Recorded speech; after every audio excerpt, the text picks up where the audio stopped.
तो अभी हम बात करेंगे अगर आपका सेकंड लॉर्ड 10th हाउस में बैठा हुआ है तो क्या रिजल्ट मिल सकते हैं। देखिए सेकंड लॉर्ड जब भी 10th हाउस में आएगा तो ऐसे जातकों के लिए अपना कैरियर पर फोकस रखना बहुत ही महत्वपूर्ण हो जाएगा। और आपके लिए अपने क्षेत्र में, जिस क्षेत्र में आप काम कर रहे हैं, जिस क्षेत्र में आप जॉब कर रहे हैं, उसमें आपको एक्सपर्ट होना बहुत ही जरूरी है। कई बार आपने कुछ लोगों को, ऐसे लोगों को देखा होगा जो अपने फील्ड में बिल्कुल एक्सपर्ट होते हैं, भले ही वो कोई टीचिंग के फील्ड में हो, भले ही वो किसी भी क्षेत्र में हो।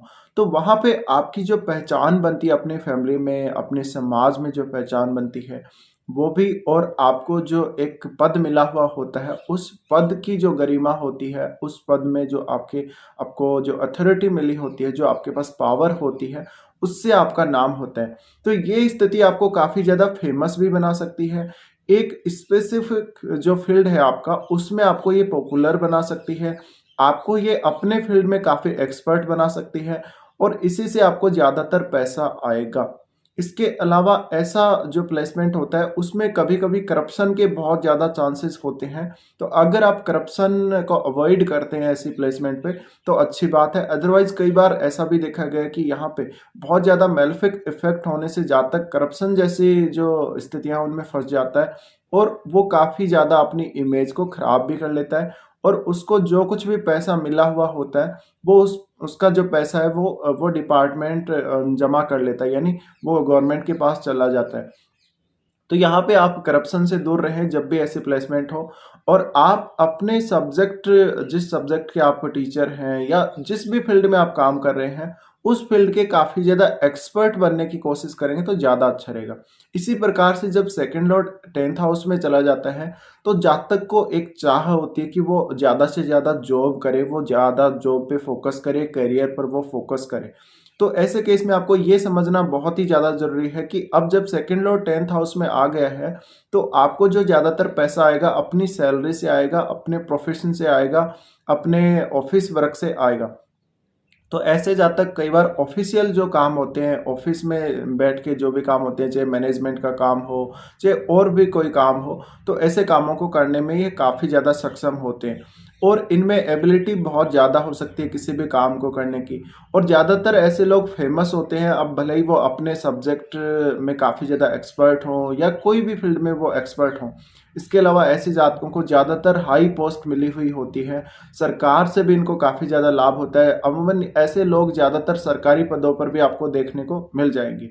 अब यहाँ जब सेकंड लॉर्ड 10th हाउस में आ गए हैं तो ज़्यादातर समय जातक अपनी फैमिली को ना देखे, अपने जॉब, अपने करियर में ही वो लगाता है। लेकिन यहाँ क्योंकि जो आपका सेकंड लॉर्ड है वो आपके 4th हाउस को यहाँ से देख रहा होता है, और भी दूसरे भाव को भी जो ग्रह अलग अलग देख सकते हैं, तो उनका विचार आप खुद ही करें। यहाँ हम सिर्फ 4th हाउस की बात कर रहे हैं।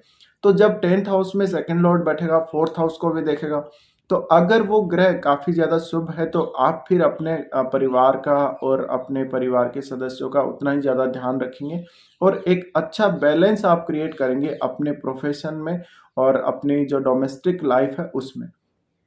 अब सेकंड लॉर्ड जब भी 10th हाउस में आ जाता है तो आपकी जो अर्निंग हो सकती है काफ़ी ज़्यादा हो सकती है, और आपको जो सैलरी आती है उसी के ऊपर आपकी जो डेली लाइफ है और आपका सब कुछ डिपेंड कर सकता है।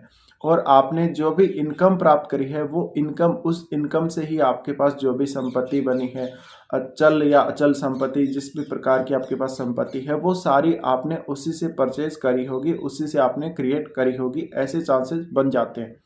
अब ऐसे जातक कई कई बार अपना जो पद है उसका उपयोग अपने पर्सनल यूज़ के लिए, अपने पर्सनल बेनिफिट के लिए कर लेते हैं। इसके अलावा किसी और थर्ड पार्टी को कोई ज़्यादा फ़ायदा पहुंचाने के लिए या कोई इसी प्रकार का रिश्वतखोरी जैसा काम करने के लिए ऐसे लोग अपने पद का यूज़ कर लेते हैं, जो कि काफ़ी ज़्यादा गलत है। तो आपको यहाँ पे यही ध्यान रखना है कि आपको अपने रूल के अकॉर्डिंग चलना है। आपको ज़्यादा से ज़्यादा ध्यान तो अपने प्रोफेशन पे तो देना ही, लेकिन यहाँ कोई भी ऐसा काम, कोई भी ऐसा अवैधानिक काम, कोई इलीगल काम आपको नहीं करना जिसकी वजह से आपकी रेपुटेशन खराब हो।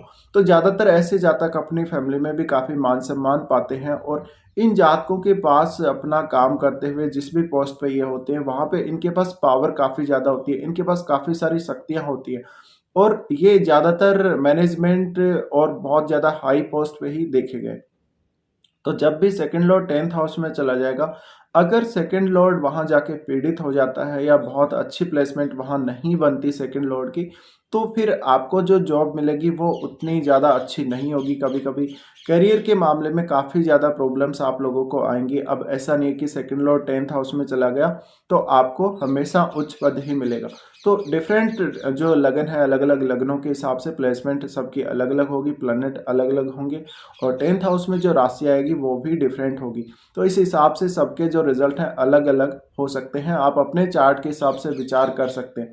लेकिन ज़्यादातर केस में सेकंड लॉर्ड का 10th हाउस में बैठना ये ज़्यादातर जो आपको इनकम देता है आपके काम, आपके प्रोफेशन, आपके जॉब से ही देता है। और ऐसे ज़्यादातर कई बार बिजनेसमैन नहीं होके ज़्यादातर वो अपनी नौकरी करना ज़्यादा पसंद करते हैं। और ये ज़्यादातर ऐसे लोग हैं वो 9 टू 5 का जॉब करना या ज़्यादातर समय अपना ऑफिस में देना, इस प्रकार के कामों में ज़्यादा रुचि लेते हैं। तो आपको जब भी सेकंड लॉर्ड 10th हाउस में बैठा हो, आपको हमेशा जॉब प्राप्त करने के लिए देखना चाहिए। और जितना अर्ली, जितना जल्दी आपको जॉब मिल जाता है, उतना ही ज़्यादा आप फाइनेंशियली स्ट्रॉन्ग हो सकते हैं। इसके बाद जब आप जॉब कर रहे होते हैं, तो आप उससे अपनी फैमिली का काफ़ी ज़्यादा कल्याण कर सकते हैं। आप अपना जो फैमिली लेवल है, वो काफ़ी ऊपर लेकर जा सकते हैं। तो कुछ इस प्रकार के परिणाम आप लोगों को मिल सकते हैं, जब भी सेकंड लॉर्ड 10th हाउस में बैठा हुआ होता है।